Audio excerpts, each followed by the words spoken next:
everyone. Welcome into another episode of the Inside Voice Podcast. We have made it to episode 20 of the Inside Voice Podcast Season 2. Now, for all of you that were here, back in the day with Season 1 and your OG listeners from, when did we launch this? 2020? Thank you. And thank you for coming back after the break that we took before we decided to launch Season 2. I'm so happy you're here. Holiday season is upon us, Halloween in the books. We are about midway through November, believe it or not, which means the countdown to Thanksgiving is on. My stomach just growled, just thinking about Thanksgiving. But we're doing a series on people because I feel like it's necessary with the holiday season, whether you like it or not. You're going to be around a lot of people during the holidays, whether they are strangers hustling and bustling around you, whether they are coworkers that are doing anything but their jobs this time of year. Or it could be family members that might be a little difficult. So looking at those three different layers, last week, if you want to go back and listen to that episode, we talked about strangers. We talked about people that are kind of in like that outer orbit, if you will. Like they're not your friends, they're not your colleagues, they're not your family members. They're just people that you encounter, just people that you pass at the grocery store, or they're at the checkout, or they're your waiter at a restaurant or something like that. You encounter them. You're probably not going to see them again. Maybe you will, maybe you won't, but there's no like real connection there. And we talked about the best way to show up and deal with those people, especially when they're being difficult. So go ahead and check that out. And as we continue on in our Dealing with Difficult People series, we've got to get to the next layer. It's kind of like the outer crust, if you will. And these are people that you do have a connection with. And you do come across on a regular basis. Like these are people that you work with. These are people that are your neighbors. These are people that you see at church regularly and they're always in the row in front of you. These are people that may be parents of the kids that your friend your kid play soccer with. It's your kid's friends' parents. These are people that you're interacting with, people whose faces you recognize, people whose names you know. And more often than not, you are going to have to interact with them somehow, some way. That is the crust that we're talking about here. Not strangers, but also not super close friends or family members, acquaintances, if you will. People that you just kind of know.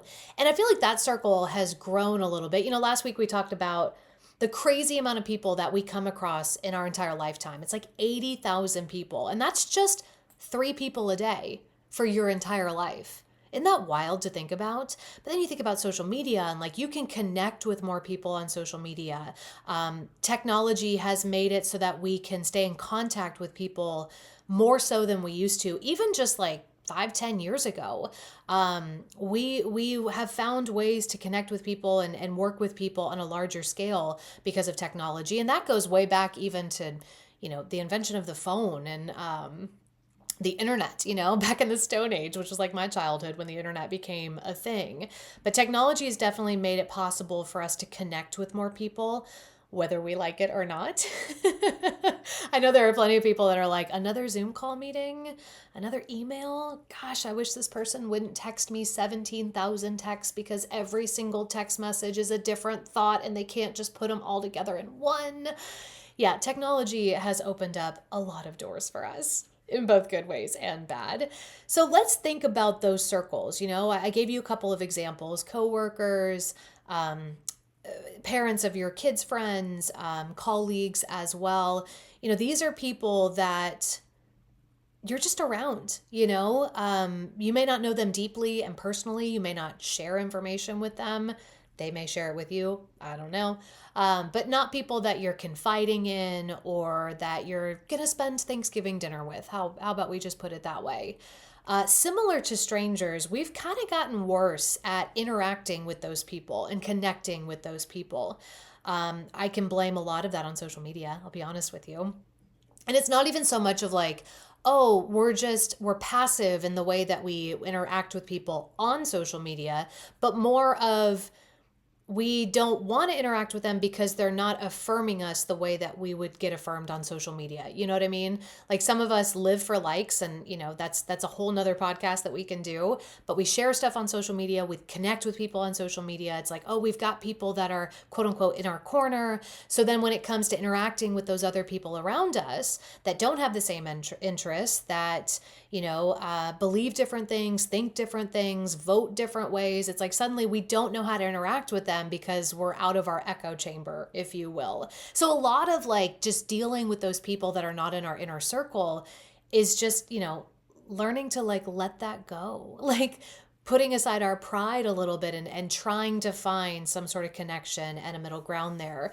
But social media and our ability to get caught up in our own little world, like with strangers, but I think even more so when it comes to people that we're interacting with on a consistent basis, we are less forgiving of them. We're less patient with them. Oh my gosh, how many times have you absolutely snapped as soon as you saw like a certain name come up on your phone, whether it's an email notification, a Slack message, a text message, you're just like, oh, I got to deal with this person and I don't want to. We are less patient with people. We're less understanding of people. We're less likely to give people the benefit of the doubt, And in a lot of ways, like with strangers, we have forgotten how to interact with people on a day-to-day basis, Obviously, this has always been a struggle, and I blame social media, and I say that it's hurt us in so many ways. And it has helped us in a lot of ways as well. I'll be completely honest with you. But I think also just us as human beings, like we're fleshy, we're sinful by nature. And we have these things that prevent us from being empathetic with people and being kind with people. We've got problems within. We've got dirty souls, if you will. That sounds so terrible. But, we all struggle with sin. We all struggle with things within ourselves that are not delightful. And sometimes those bubble up into impatience with people, anger with people, criticism that comes out of us. I think just learning how to deal with those things within ourselves will help us interact better with others. And also understanding that those people have those things as well. Sometimes I think we go about our days and we just expect everybody to either be like us or to be perfect. We expect everybody to treat us a certain way. But at the end of the day, like we talked about last week with strangers, everybody's going through something. Everybody has something that they're carrying. So remembering that as we move through life and we work with the same people each day, or we interact with the same people each day, understanding that like there could be stuff that they're carrying, I think would really help us in the long run. I mean, I think about people at work, they might be different people at work, good or bad. They might be putting on a happy face, even though things might be falling apart at home. They could be overcompensating for an insecurity or a lack that they feel at home and overperforming at work. You know what I mean? And that could result in them being really pompous or egotistical or just mean to people or short with people. Maybe you work for somebody like that, like I feel like people present themselves at work differently than they would present themselves in their normal everyday life. Understanding that, I think, would help us be more forgiving of them, because we also present ourselves differently than we do it at home. You know what I mean? Like in our work life. I think of the phone voice, you know what I mean? Or the work voice. Have you ever heard somebody take a phone call from their boss? They could be slumped over at brunch with you and just whatever, this and that and that. But as soon as the boss calls, hi, yes, sir, how you doing? Yes, ma'am, I can do that for you. Oh, I would love to take care of that first thing Monday morning. Okay, thank you so much. Hang up. Oh my gosh. We're all presenting different versions of ourselves when we go to work, and we can be authentic, but at the same time, like we're working. And again, that can be something that is good or bad. And unfortunately, that's what you're gonna have to think about when you are navigating work. So as we go through, I don't want to just harp on coworkers and stuff, because obviously, there's different people in our outer crust, right? There are the workers that we work with, there are our neighbors, there are people that we come across at PTA meetings or bake sales or whatever. But I think it's good to start with coworkers. I think that's where a lot of contention comes from in our lives. Like, we just ain't got time for people. Certainly not when we're trying to get a job done. And to me, it kind of goes back to when you were in school, and maybe you're in school right now and this is your current situation. Like, anytime you have a group project, that's like working with a coworker. Like, it's tough, Everybody's got their own personalities, and some people show up and they're willing to work hard, and others are just coasting along and just, they're just there for the paycheck. They're not really passionate about it. Like, it happens. And I think the best way to navigate working coworkers or working with coworkers is simply to be the coworker that your coworkers want to work with. Does that make sense? Like, show up and be the coworker that you want other people to want to work with. Like, you want people to be excited when they're on a project with you, or be excited when you come into the office that day. I think if we can work on ourselves first and foremost, it's going to be so much easier to work with those other people. Because at the end of the day, you're not going to change them. They're their own people. Now, don't get me wrong. You can speak up when you feel like it's necessary. We're not here to tear down people, but if there's something that's happening in the workplace that is inappropriate, or something that is wrong, yeah, speak up and say something. Don't just let it be. But also, like, you don't need to be involved in office gossip, or criticizing somebody, or putting somebody down, or stepping on them in order to get to where you want to be. Show up and be the coworker that other people actually enjoy working with. It's going to do wonders in the way that you deal with those difficult people. And I think it's going to do wonders for yourself as well, because you're going to feel very accomplished yourself when people are like excited when you're there. You know what I mean? I'm not saying that you're the difficult person, but you're just the one that people don't think is difficult. You know what I mean? I think that's a really good piece of advice. People use that in marriage counseling as well. Be the type of person that your spouse wants to be married to. Like, I feel like that's the same thing in a lot of things in life. Be the type of parent that your kids want to have as a parent. Be the type of friend that your friends want to have as a friend. And when it comes to being at work, it's pretty simple. Just work hard, help out where you can, be on time, be honest, respect boundaries of other coworkers, but more importantly, like, set your own boundaries as well. Let people know that, like, this is a professional environment. Like, you don't have to share all your dirty laundry. But I think that would help you in the work sense when it comes to people that they're just tough. What about parents of your kids' friends, parents of the kid that your son or daughter plays soccer with, or something like that? I get it. Sometimes it's tough to be in the stands with somebody's parents that are just, I don't know, like, they're overbearing, they're too much, they're gossiping, they're cutting people down, they're talking poorly about kids. Like, I remember there was this one time that my husband does a lot of RC racing, and I was there at one of the races, and there was a dad there, and he was telling me about his daughter had started playing cheer. And he goes, I gotta tell you, it was so frustrating to me to take my daughter to cheer. And he's like, I'll be honest with you, I'm one of the few dads that's there. It's a lot of moms.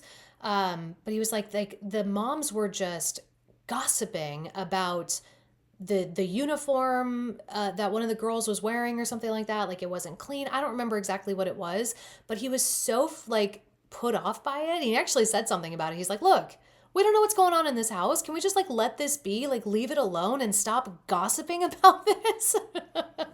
I can just see him like standing up to all of these moms and be like, enough is enough, But sometimes it's difficult to deal with parents of other kids at sporting events. Or maybe you've got a parent that's in the PTA and they're running that bake sale like it's their own little, kingdom, and they're the king or queen and we're just the sorry people. And, like, it's tough to deal with them. They could be overbearing, and you could have other parents that just, it doesn't feel like they're pulling their weight, I'm not a parent, and I don't know how I would handle the situation if I were in it.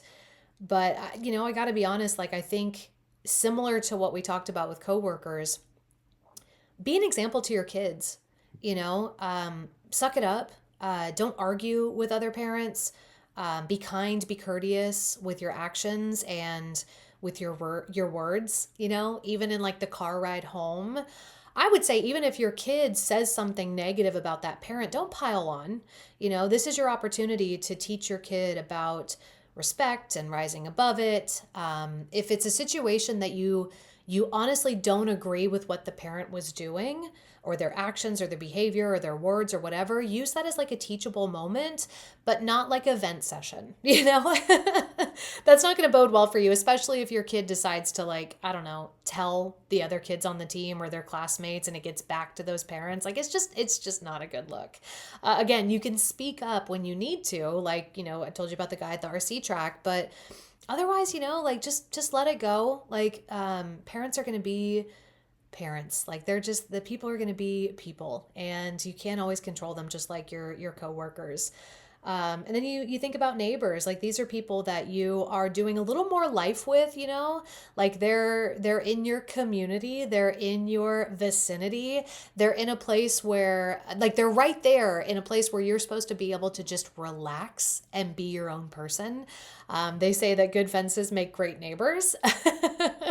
I agree. I think that neighbors need to set boundaries with one another. Neighbors also need to understand that, like, you're where people are at their most vulnerable. Think about like your home, like that's your space. That is your space to unwind, disconnect, vent, be yourself, like find safety and security and peace. And I think the more that neighbors can understand that about each other, the better neighborhoods will be. And also understanding that, like, being in a neighborhood or being in an apartment community or something like that, it bonds you in a way that you're not going to get with other people. Like, you're all in the same general living area. You know what I mean? So I think it's great when it comes to dealing with a difficult neighbor, to be honest with them and to also set boundaries with them. You don't have to share all of your personal life. They're already, like, basically getting a front row seat. Gosh, have you ever been like arguing with your spouse and then you look and you're like, oh gosh, my neighbor's right there at the end of the driveway? So fun. I can't tell you how many times I've walked through my neighborhood and caught a little snippet of a conversation that I don't think that I needed. I mean, just the other day, my husband and I were walking in the neighborhood, and this kid, like, they were getting ready to go to school, and this kid had come out in the garage, and he had just closed the door and was walking, through the garage, and that garage door flung open, and he was being disciplined by his parent. Oops. Oh man, it was awkward, but it happened. And again, your neighbors just have this up close relationship with you, and this up close seat in the audience of your life. Let's just put it that way. So I think setting boundaries and being courteous, and again, being the kind of neighbor that your neighbors want to live with or live near is it's incredibly important. Roommates as well. You can be super close with somebody and then you live with them and it might change things. I don't know. It's tough to live with people, right? But maybe you're not super close with your roommate. Like, it's beneficial for you to be the kind of roommate that people want to live with. Pick up after yourself, clean something every once in a while, offer to do something for your roommate. Same thing with your neighbors, like, be helpful when you can. Give your neighbors the benefit of the doubt. I think that that's incredibly important. Ultimately, what all of this boils down to is respect.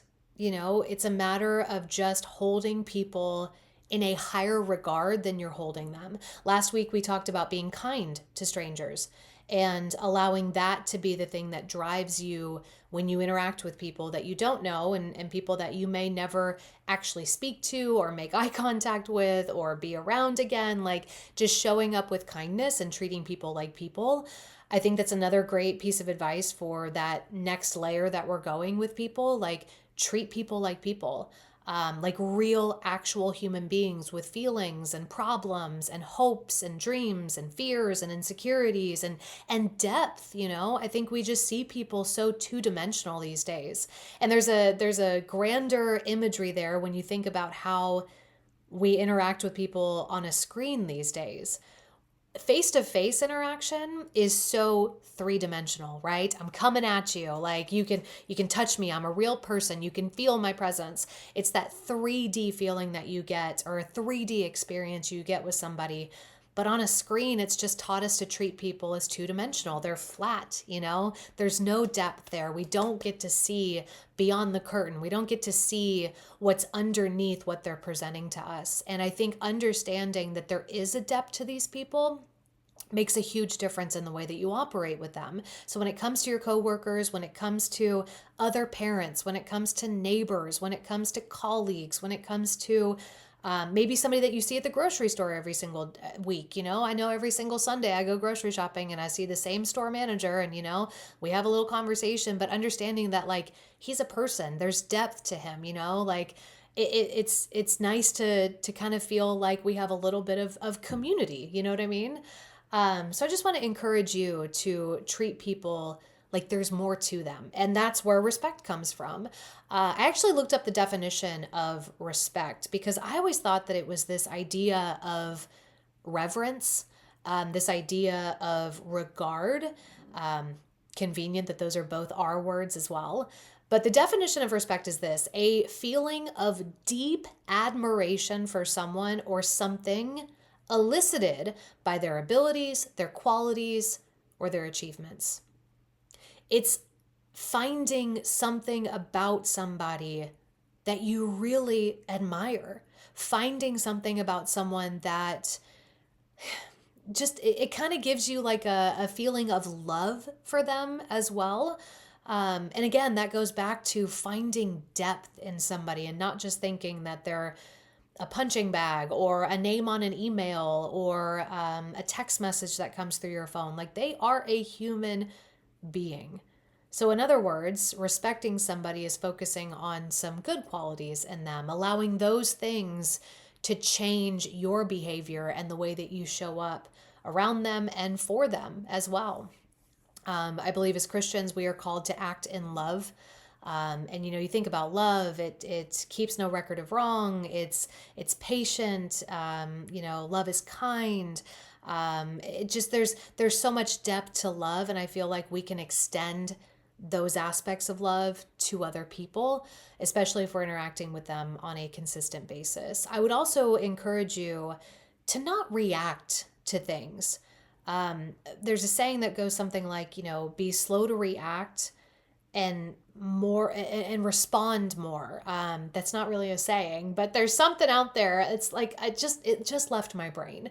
Like, don't react to people, but respond to people. And respond takes a moment of reflection. It takes a pause. A reaction is like instant, as soon as you see that text message, as soon as you see that email, as soon as that person just makes you feel a certain way, you react to it. And it's like, no. Pause, reflect, respond. And sometimes you don't have to respond, like you really don't. But yeah, just be slow to anger, it says that in the Bible to be slow to anger and to just, I think just slow down in general when you're interacting with people, coworkers and neighbors and stuff. And ultimately I would recommend, keeping what matters at the forefront of your mind. It's so easy for us to get caught up in little things that don't matter, little things that get under our skin, annoyances, frustrations. We can get caught up in our feelings as well, but really getting down to what really matters in life, I think is going to help us interact with people, like that guy who thinks that his kid is going to go pro in baseball one day, like let him feel that way, let him connect with this kid in that way. The PTA director that is just, you would think that they were the president of the United States or something like that, with the way that they're acting. Maybe it's the only thing that's bringing them joy right now. Maybe it's the only thing that makes them feel like they're valued right now.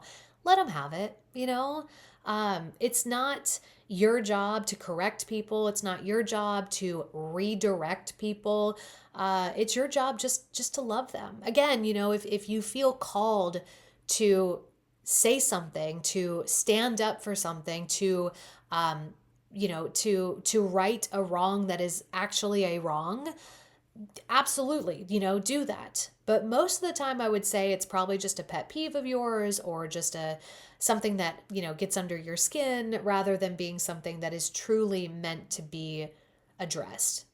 You'll know what needs to be addressed and what doesn't need to be addressed. Again, it comes from just understanding the depth of people and not treating people so much like they're just, two-dimensional, and that there's only one side of them. We're all beautiful people. We've all got, backstories, and we've all got things that we carry with us. We've all got things that we're working towards as well, and we've all got things that we want in life. And the more that we can understand that about each other at any level of relationship that we have with people, I think the better off we'll be in general. Again, I'm not somebody who is perfect at any of this. I mean, I can get frustrated with people that I work with or people that I live near like nobody's business. It just happens. But understanding, that these people are real people, it makes a difference. Gosh, I just remember we have this neighbor that is... I was talking about this on the radio because it's so funny to me. Like, I am not somebody who likes when neighbors are playing loud music. I don't like bass lines, especially late hours into the night, unless I'm like involved in it. Like if I'm out and like we're at a concert or I'm at a party or something like that, sure, I am all about it. But when it comes to like I'm trying to sleep and your music is loud, or it's the middle of the day, I'm not a fan. And our neighbor was playing his music so loud. But I'll be honest with you, he was playing some bops. Like I was down with this music. It was my kind of music. And I'm like, how do I tell him your music's too loud, but also great choice in music? I was so conflicted. But also like I understood that the reason why his music was loud was because he was having a party for his kids. Like, go have the party, have an awesome time. That's wonderful. If it was a random Tuesday and maybe I had a little bit of a headache, then yeah, I probably would have knocked on his door and said, look, bro, this is just a little too loud, okay? But again, understanding that he's a human and he was trying to do something wonderful for his kids. Like, yeah, I can suck it up for a little bit, okay? I also have talked to him before, and he's an extremely kind person. I know that if I would have gone over there and been like, hey, it's just a little bit loud, he would have turned it down and it wouldn't have been an issue. Like, I get that. But I was also like, live your life, make some memories with your kids. So I'm not saying that to toot my own horn. I'm saying that to remind you that like people are people, and trying to put yourself in their shoes, in their shoes is extremely valuable. So try that out. Approach people with respect and love when it comes to that outer crust of people, coworkers and parents and, people you see at church. Next week, we're going in. We're doing it. We're going to talk about family. I know. Family can be a tough one, especially around the holidays, which is exactly what we're going to talk about. So make it a good week for yourself. See you next week.